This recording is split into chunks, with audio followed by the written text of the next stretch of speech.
இந்த 5 பேர் நடு பிறந்தவனாக திகழக்கூடிய அர்ஜுனன் போர் விஜயன் என்று சொல்லிக்கே பிறந்தவன். ஆமா அடியே ஆமா எப்படியே அர்ஜுன மகாராஜா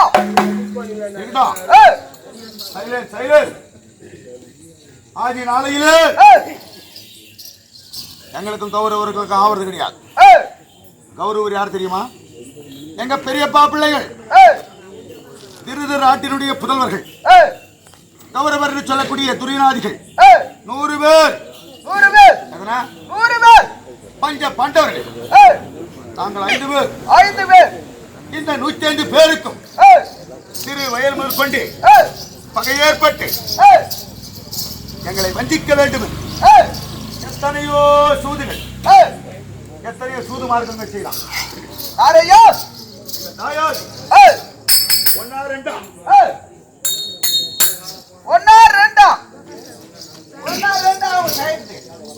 எத்தனையோ சூது மார்க்கம். குளிக்கின்ற குழந்தைகளை கூர்வசி நாட்டி வைத்தான். இதற்கு முன்பாக உண்ணுகின்ற உணவிலே விஷம், படுக்கின்ற பாய்தனிலே பாம்பு, அதற்கு மாளிகை கட்டையில் அழுவேறு கொடுப்புக்கு செய்து அதனையும் கொள்ள வேண்டும் என்று நினைத்தான். எத்தனையோ சூதுமார்கள் செய்த போதும் எங்கள் மாமா ஆண்டவனுடைய கண்ணன் அருள் கொண்டு எப்படியோ தப்பு பிழைத்தோம்.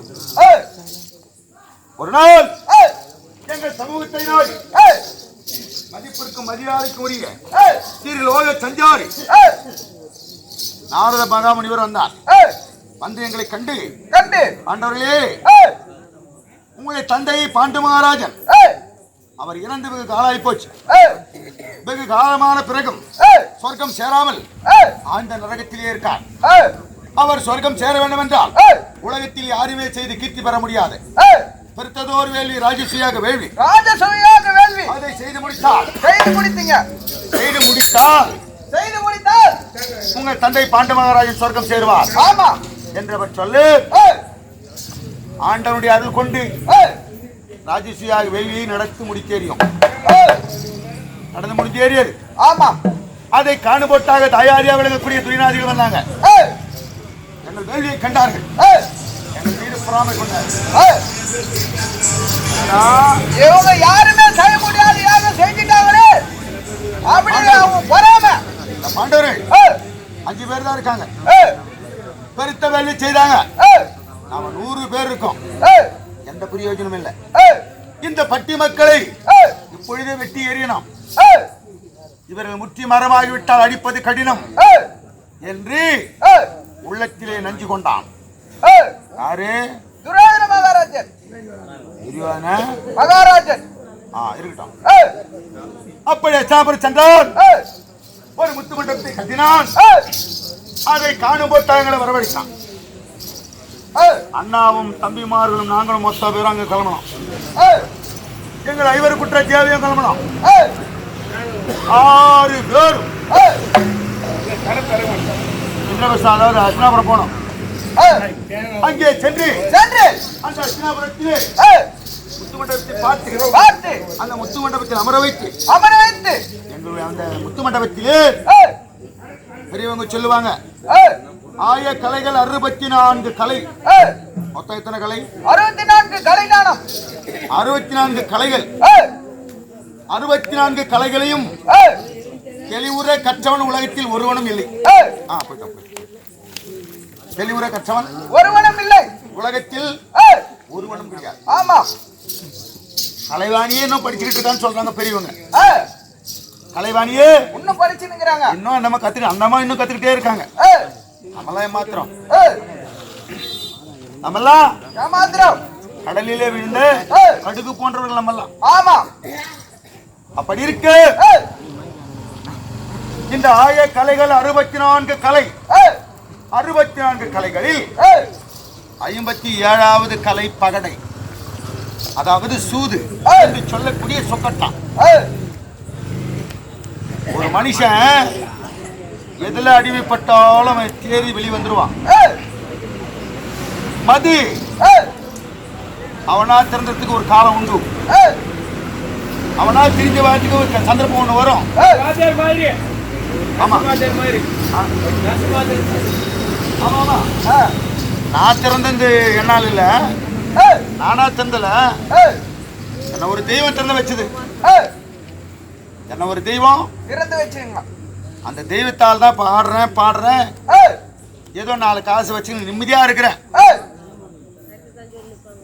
என்ன திறந்து வச்சது இந்த குட்டையில் இப்படி இருக்க கூடாதுடா பாவி. ஏய், மேலே ஏறி வெளிவாடா, உலகம் எவ்வளவு பெருசு இருக்குது. ஏய், இதுல ஏன்னா ஊறிங்கிற ஏய், வாழ்க்கை என்ன போட்டு பாடுற வாழ்க்கை எவ்வளவு இருக்குது ஏய், அப்படின்னு என்னை கைப்பிடிச்சு வெளியே தூக்கி விட்டு தட்டி விட்டு ஏய், வெளியே கிளப்பி என்ன அழக பார்த்தவர். ஏய், வாழ்க்கைன்னா அப்படிதான் வாழணும் ஏய், அப்படின்னு ஏய், என்னை பெத்தவங்க கூட எனக்கு சொல்லி சொல்லி சொல்லி விட்டுட்டாங்க. நான் கேட்கல. ஏய். ஆனா எங்க வாத்தியார் எனக்கு சொல்லி கொடுத்தாரு. ஆமா, குருதான் முதல் தெய்வம்.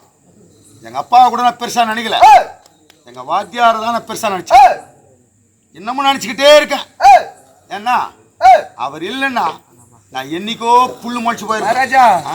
நீங்க சொல்றீங்க எழுத்தறிவித்தவன் இறைவன் ஆகுன்னு. ஆனா இப்பெல்லாம் எப்படி தெரியுமா?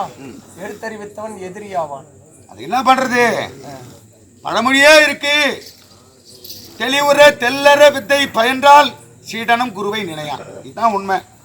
ஏய், இப்போ ஏய். தாயும் தகப்பனாந்து ஒரு குழந்தை பெத்துக்கிறோம், ஆமா. அது கடமை. ஏய், கல்யாணமான சும்மா இருக்க ஒரு குழந்தை பெத்துக்கணும், ஏய், அது குடும்பத்துக்கு வாரிசு. ஆமா. பெத்துக்க வேண்டியது அந்த தம்பதியின் கடமை.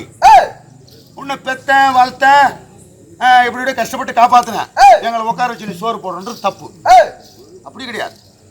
அவனை போய் கேட்கணும், பா நீ என்ன ஆகுவ, என்ன பண்ணுவேன், உன்னை நான் கடமையில் பெத்து வளர்த்து ஆளாக்கிட்டேன், ஏய். நீ என்ன பண்ணுவ, எனக்கு சோறு போடுவியா ஏய், அப்படின்னு அந்த புள்ளையை கேட்கக்கூடாது. ஏய், நீ என்னடா பண்ணுவேன்னு அவனை கேட்டா ஏய், அவன் திருப்பி என்ன சொல்லுவான், அப்பாப்பா ஏய், உங்களை நல்ல மாதிரியா பார்த்துக்குவேன், ஏய், உங்களுக்கு உட்கார சோறு போடுவேன், ஏய். நான் இந்த வேலையை வெட்டிக்கு போறேன், ஏய். கண்கெல்லாம் பார்த்துக்கிறேன் ஏய். அப்படின்னு சொல்றவன் ஏய். நிச்சயமா காப்பாற்றவே மாட்டான். செய்யவே மாட்டாங்க.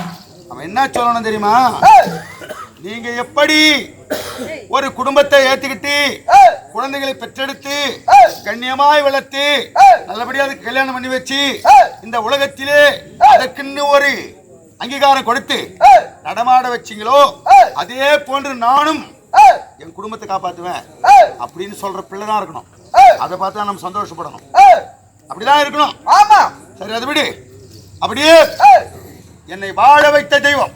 ஏய், இப்ப நான் பாடுறதும் ஆடுறது எல்லாமே ஏய், என் பரம்பரை ஒன்று ஆட்டக்கார பரம்பரையா இருக்கலாம். ஏய், ஆனா நான் பாடுறதுக்கும் ஆடுறதுக்கும் ஒரே ஒருத்தர் தான் காரணம். ஏய், என் உயிர் உள்ள வரைக்கும் சொல்லுவேன், ஏய், என் மூச்சு இருக்கிற வரைக்கும் சொல்லுவேன், ஏய், ஐநேரி ராஜேந்திர வாத்தியார் அவர் இல்லைன்னா நான் இல்லை. ஏய். என்னைக்கோ புல்லு மச்சு போயிருப்பேன். இன்னொரு வாட்டி சொல்லுங்க பேரு. அரிநேரி. ஐநேரி நான் பக்கேசி. ஏய், ஐயனேரி ஐயனேரி. ராஜேந்திர ஆசிரியர். ராஜேந்திரன். அந்த தெய்வமே கண்டியில்னா அந்த நஷ்டம் இல்லை. ஏய், அவர் எனக்கு வாழ்க்கை காட்டினாரு, ஏய். என் தம்பி முருகன் எனக்கு வசதியை காட்டினான். ஆமா. இவங்க 2 பேர் தான் என் வாழ்க்கையில் விளக்கேற்றி வச்சவங்க. ஏய், அப்படி ஏய், இருந்த போது ஏய். ஸ்ரீநாதிகள் அத்தனை பேர் நாட்டுக்கு வர வச்சாங்க. ஆமா. ஆயக்கலைகள் 64. ஏய், இந்த பகடை என்று சொல்லக்கூடிய சூது சொக்கட்டான் ஏய், ஒருத்தன் குடியிலிருந்து திண்டலாம், ஏய், ஊத்தியார் வச்சுக்கிறவன் திந்துருவான், ஏய், மது மாது ஏய், ரெண்டுத்திலுமே திண்டலாம். ஏய், ஆனா சூது ஏய். அவன் சாகர வரைக்கும் அவனால் திண்டவே முடியாது. கூடவே வரும். அவனை அழிச்சிடும். ஆளையே அழிச்சிடும். அப்படிப்பட்ட சூதிலை நிற்க வைத்து ஏய், எங்களுடைய அண்ணாவை, ஏய், எங்களுக்குரிய நாடு, ஏய், நகரம், ஏய். ரதம், கஜம், ஏய். சுரகம், கொண்டான், ஏய், பரிவான், ஏய். ஏய், உப்பு சட்டி